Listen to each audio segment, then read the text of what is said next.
राज ठाकरेंनी त्यांची भूमिका पुन्हा एकदा अधोरेखित केली याच्याबद्दल काही वादच नाही. म्हणजे पूर्वीपेक्षा जास्त कडवटपणाने केली असं आपल्याला म्हणता येईल.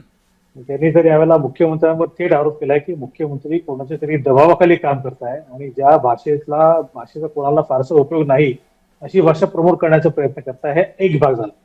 पण दुसरी महत्वाची गोष्ट मला राज ठाकरेंच्या भाषणातली आज अशी वाटली की त्यांनी फक्त मराठीचा उल्लेख नाही केला, त्यांनी अवधी, मगधी आणि बाकी सगळ्या ज्या डायलेक्ट्स आहेत, ज्या सगळ्या बोलीभाषा आहेत, हो, ज्या हिंदीच्या प्रभावाखाली किंवा हिंदीच्या प्रभावामुळे काहीशा दुर्लक्षित झाल्या आहेत, काय म्हणतात त्याला, हस्तंगत होत लागलेल्या आहेत, अशा सगळ्या भाषांचा उल्लेख करून त्यांनी एक प्रकारे या उत्तरेतल्या काही गटांना एक प्रकारे त्यांनी त्यांच्या इमोशन्सला टच करण्याचा प्रयत्न केला. तो अशा अर्थाने की तुमची स्वतःची बोलीभाषा देखील हिंदीच्या प्रभावामुळे मार खाते, तुमची स्वतःची बोलीभाषा देखील हस्तंगत व्हायला लागली आहे. त्यामुळे हिंदीचा प्रभाव हा रोखा, स्वतःची बोलीभाषा टिकवून ठेवा आणि हिंदी नाकारा हा त्याच्या मागचा उद्देश आहे.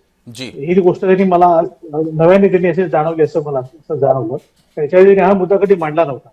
म्हणजे त्यांनी फक्त गुजरातीचा उल्लेख न करता, म्हणजे फक्त गुजरातचा उल्लेख न करता उत्तरेतल्या जवळपास प्रत्येक प्रांताच्या बोलीभाषेचा उल्लेख करून एक प्रकारे इथल्या लोकांना साथ घातलेली आहे. आता उद्या याच्यावर काय रिॲक्शन येते उत्तर भारतात आपल्याला बघायला पाहिजे.